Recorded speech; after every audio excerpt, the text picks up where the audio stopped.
বাংলাদেশের রাজনীতিতে একসময় যে বামপন্থা ছিল প্রতিবাদ, শ্রমিক জনতার কণ্ঠ আর ন্যায়ের প্রতীক, এবার নির্বাচনে সেই বাম রাজনীতি যেন ভোটের মাঠে একেবারে নিঃশব্দ। ত্রয়োদশ জাতীয় সংসদ নির্বাচনে ১৮২টি আসনে প্রার্থী দিলেও ১৮০ জন প্রার্থীর জামানত বাজেয়াপ্ত হয়েছে। ভোটের হার মাত্র ০.৩৬%। সংখ্যাটা শুধু পরিসংখ্যান না, এটা বামদের রাজনৈতিক অবস্থান নিয়ে বড় প্রশ্ন।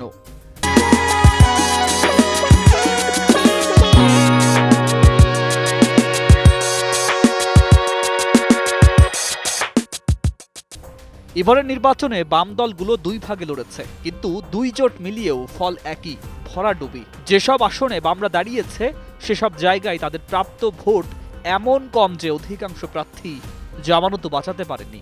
এটা বোঝাচ্ছে ভোটারদের বড় অংশ বামদেরকে এখন আর বিকল্প শক্তি হিসাবে দেখছে না। বড় দল বিএনপির সঙ্গে ছিল তিনটি বাম ঘরানার দল: নাগরিক ঐক্য, বিপ্লবী ওয়ার্কার্স পার্টি ও গণসংহতি আন্দোলন। পরে নাগরিক ঐক্য আলাদাভাবে নির্বাচন করে। এই তিন দলের মোট ৩৫ জন প্রার্থীর মধ্যে কেবল গণসংহতি আন্দোলনের প্রধান সমন্বয়ক জোনায়েদ সাকিব ব্রাহ্মণবাড়িয়া ৬ আসনে জয় পান। অন্যরা কেউ জামানত রক্ষা করতে পারেননি। এসব আসনে দলগুলোর মোট ভোটের হার ছিল মাত্র ০.১৯%।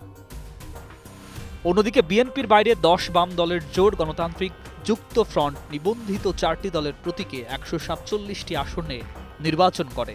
সিপিবি, বাসদ, বাংলাদেশ জাসদ সব মিলিয়ে তাদের ভোটেরও হার ছিল শূন্যের কাছাকাছি। এমনকি জোটের শীর্ষ নেতাদের ফলাফলও ছিল হতাশাজনক। কোথাও ৮১৭ ভোট, কোথাও ১৮৪ ভোট। এমন ফলাফল দেখে অনেকেই বলছেন বাম রাজনীতির গ্রহণযোগ্যতা যেন ক্রমেই কমছে। তবে ব্যতিক্রম ছিলেন বরিশাল ৫ আসনে বাসদের প্রার্থী মনীষা চক্রবর্তী। তিনি ২২,৪৮৬ ভোট পেয়ে তৃতীয় হলেও প্রয়োজনীয় সীমা অতিক্রম করতে না পারায় জামানত রক্ষা করতে পারেননি। জোটের জন্য কোনো প্রার্থী ৫,০০০ ভোটও পাননি। এদিকে আওয়ামী লীগের নেতৃত্বাধীন ১৪ দলীয় জোটভুক্ত অনেক বাম দল এবার নির্বাচনে অংশ নেয়নি। ফলে প্রশ্ন আরো বড় হয়ে উঠেছে, কেন বামদের নিচ্ছে না ভোটাররা? বাম রাজনীতি কি বাংলাদেশে শুধু ইতিহাস হয়ে থাকবে, নাকি আবার নতুন করে ঘুরে দাঁড়াতে পারবে?